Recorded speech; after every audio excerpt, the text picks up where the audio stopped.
តាមត្រង់ទលុតត្រលុនរបស់តារាកំប្លែងភេទទី3ផេងខេកបែកធ្លាស៊ីនីកូអាចបង្កជាមហារេង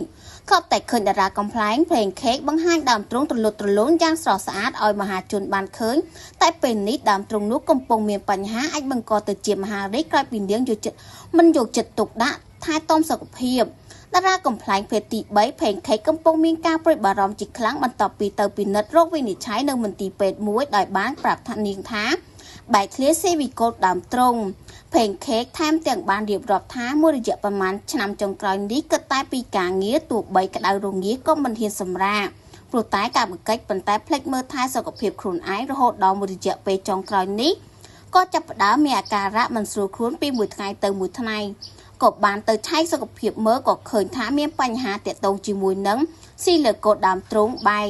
ក្រោយតាមដានសុខភាពលោកគ្រូពេទ្យបានបញ្ជាក់ថាបើបន្តទុកស៊ីលីកូតនៅក្នុងខ្លួនទៀតអាចនឹងបង្កឲ្យមានបញ្ហារលាកកាន់តែខ្លាំងនិងឈានដល់មហារីកជាដើម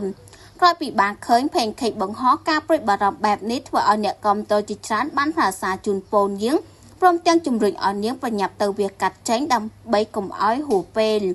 ផេងខេកក៏កំពុងព្យាបាលនិងត្រៀមឲ្យពេទ្យវាកាត់នៅក្នុងពេលឆាប់ខាងមុខនេះ